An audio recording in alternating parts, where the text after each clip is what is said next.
Hola, ¿cómo les va?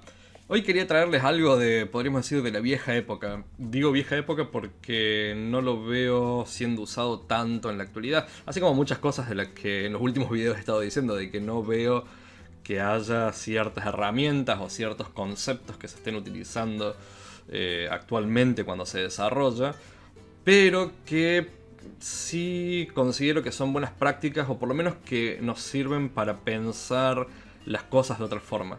O sea, normalmente cuando vamos a desarrollar lo que hacemos es, o por lo menos me pasa a mí, es pensamos la solución o analizamos un poco el problema o lo que tenemos que resolver, más o menos visualizamos qué es lo que queremos hacer y empezamos a escribir código, o sea, empezamos a crear clases, propiedades y demás. Pero eso muchas veces nos lleva a que estemos demasiado compenetrados con la parte más fina, más detallada del asunto, del problema, y no podamos ver como la big picture, como le dicen en inglés, o sea, que podamos ver algo un poco más desde arriba y entender conceptualmente cómo solucionar un problema. Entonces, muchas técnicas o muchas prácticas de ingeniería que se utilizaban, se siguen utilizando, digo, pero eran más comunes o por lo menos más exigidas, especialmente en proyectos grandes, en proyectos corporativos, se han ido dejando de lado, pero que servían justamente para eso. Una de esas cosas, o uno de esos elementos, viene y sigue viniendo con Visual Studio.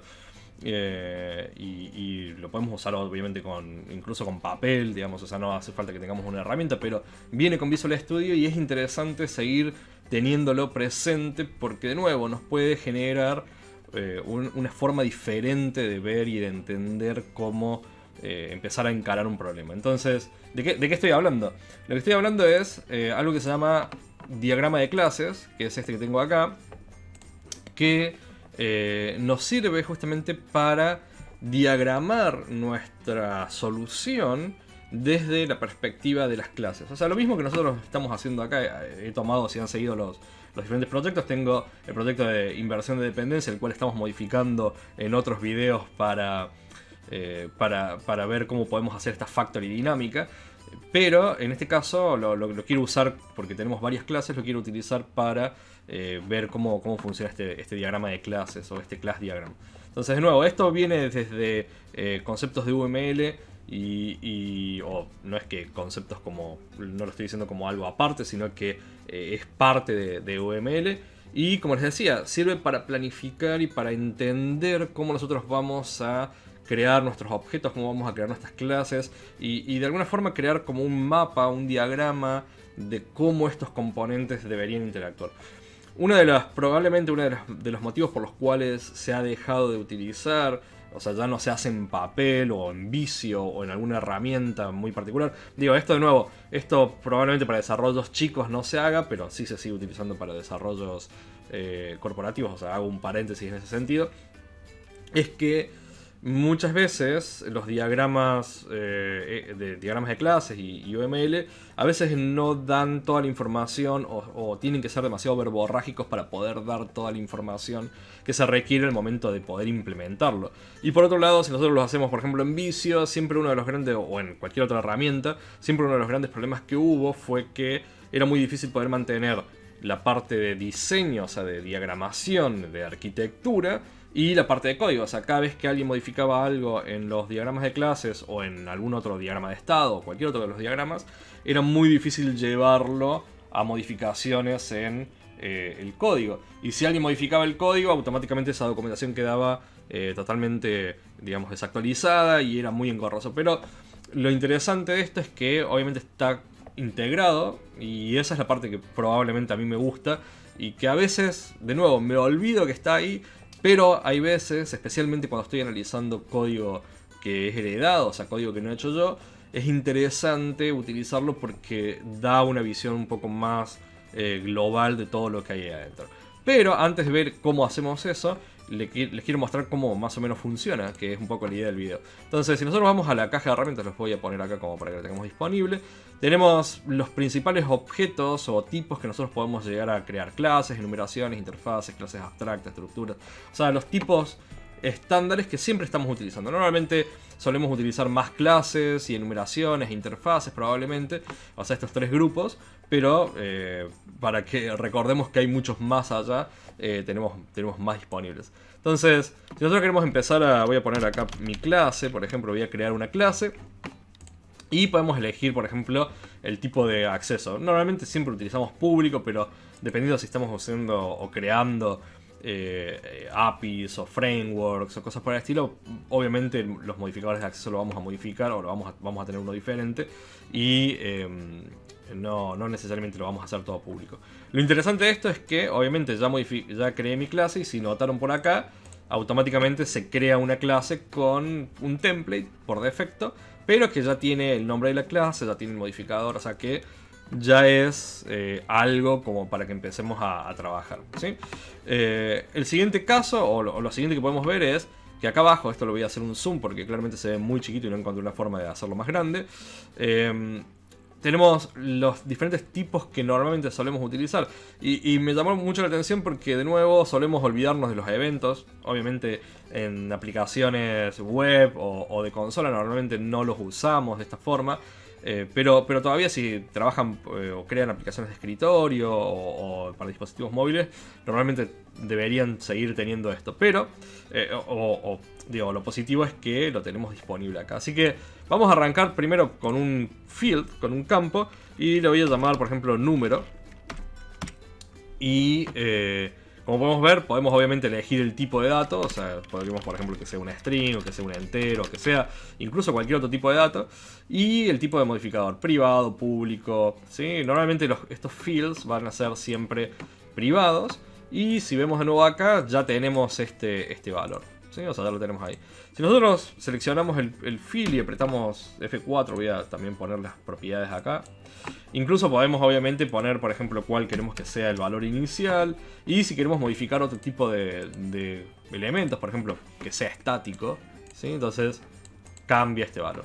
O sea, lo interesante nuevamente es que si yo, por ejemplo, borro esto y lo dejo solamente privado, entonces veo acá que de nuevo cambió. O sea, esto que les decía al principio de mantener la documentación, o sea, la documentación que tenemos acá con el código real, o sea, con lo que está pasando en el código, de nuevo es en tiempo real y es interesante tenerlo de esa forma, ¿no? Entonces, otra de las cosas que podemos hacer, por ejemplo, vamos a poner sumar, un método. En este caso vamos a decir que devuelve un entero. Y la otra cosa interesante es de que en el momento en que empezamos, o sea, a crear métodos, podemos empezar a agregar parámetros, ¿sí? Por ejemplo, acá tenemos uno, B, otro entero. Y obviamente, como podrían imaginarse, lo que vamos a tener es que sumar in A, in B, y tenemos los valores por defecto. El error que tira es totalmente válido porque incluso esto sirve, por ejemplo, si nosotros estamos no necesariamente haciendo TDD, porque deberíamos encarar el desarrollo de otra forma, pero sí sirve para, por ejemplo, poder tener o definir todos los métodos que nosotros necesitamos e ir creando después test o ir implementándolos a medida que lo vamos necesitando, ¿sí? Otra de las cosas también importantes o interesantes es que nosotros, por ejemplo, podemos empezar a utilizar o agregar comentarios. No quiere decir que no lo podíamos hacer antes, pero de nuevo sirve como para acordarnos de todas aquellas cosas que tiene disponible incluso .NET, incluso C# para trabajar con métodos, trabajar con propiedades, trabajar con funciones y demás. Entonces, por ejemplo, vamos a poner método para sumar dos valores. Retorna resultado de la suma y podemos poner otro tipo de cosas. Entonces, si nosotros venimos acá, vemos que aparece los comentarios como normalmente solemos utilizarlo. O sea, cuando por ejemplo queremos comentar una función. Acá obviamente faltaría, por ejemplo, o podríamos agregar qué hace el parámetro A, por ejemplo, qué hace el parámetro B y cosas por el estilo. Por ejemplo, no sé, primer parámetro. Pero si nosotros vemos, deberíamos poder, o sea, no estamos modificando cada uno de los parámetros, pero si lo vemos por acá, tenemos el valor para ese parámetro y tenemos, por ejemplo, segundo parámetro. Vamos a poner ahí. Entonces podemos también incluso desde la misma consola visual podemos ver lo que estamos haciendo acá, o podemos, obviamente como hice recién, modificarlo de forma directa en ese punto.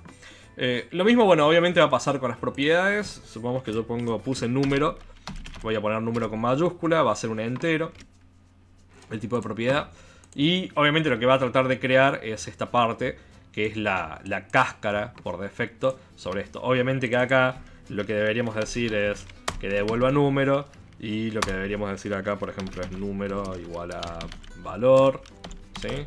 Y deberíamos tener de nuevo, voy a grabarlo, y deberíamos tener completo ya esa parte, ¿sí? O sea, obviamente acá la implementación no la podemos hacer porque no necesariamente es parte o no debería ser parte de un diagrama UML, si bien nosotros tenemos propiedades las cuales podemos modificar, pero de nuevo no es necesariamente como cómo trabaja en este caso un diagrama de clases. O sea, no tenemos que necesariamente hacer la implementación del diagrama de clases o en el diagrama de clases, sino que es más, de nuevo, la definición de cómo queremos que estos objetos funcionen. Entonces, tenemos esto. Voy a agregar una más, mi clase abstracta, como para que veamos esto. Y como hemos agregado una clase abstracta, también podríamos, por ejemplo, voy a seleccionar esto, podríamos, por ejemplo, decir que esta clase hereda de esta otra. Y lo que vamos a ver es que obviamente crea la herencia y tenemos esa herencia disponible. O sea que, en definitiva, podemos empezar a diseñar de alguna forma nuestro código, ¿sí? O sea, nuestra infraestructura, nuestra arquitectura de la solución desde una forma visual. Personalmente me parece muy interesante. Voy a borrar esto, solamente como porque no necesariamente nos hace falta. Pero lo que vamos a hacer, o la otra cosa que podemos hacer, que es donde a mí también me gusta utilizarlo, es que podemos hacer el camino inverso.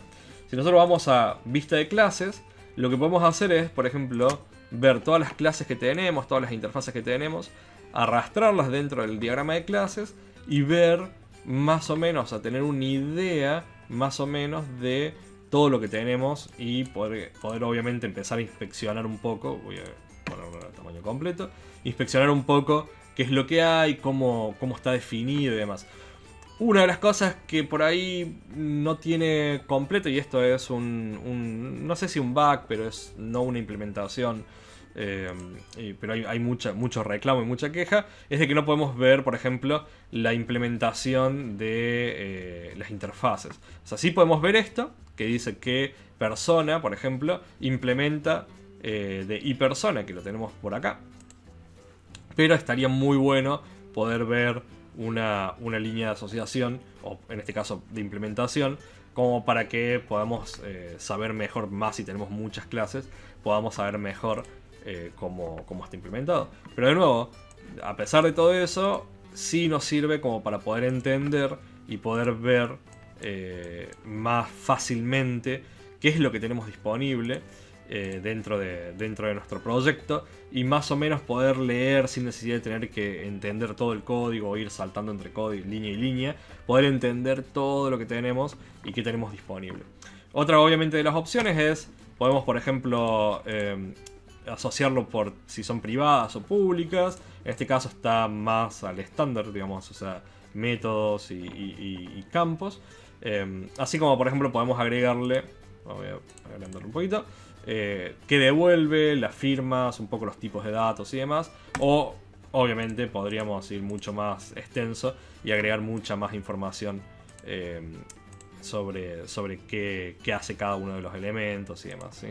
O sea, si, por ejemplo, en este caso, si vemos acá, esto es un get y un set, o sea, son propiedades específicas con get y set, y devuelven string, devuelven entero y demás. O simplemente lo tomamos como si fuese más simple y podemos verlo así. Entonces, nada, quería así traerles algo relativamente rápido sobre este diagrama de clases, que yo, repito, lo encuentro bastante útil. No necesariamente para todos los proyectos, pero a veces cuando tenemos un tiempito y queremos tratar de ejercitar un poco digamos, nuestro cerebro y ver cómo cómo podemos plantear una solución de una forma diferente y no necesariamente desde el código en sí mismo que a veces nos hace perder un poco, digamos, si queremos tener una visión un poco más de vuelo de pájaro de qué es lo que estamos desarrollando. Los diagramas de clases son muy interesantes, así que nada, espero que no sé, los usen y espero que les sirva, espero que les guste. Así que eso, nos vemos en la próxima, ¿sí? Chao.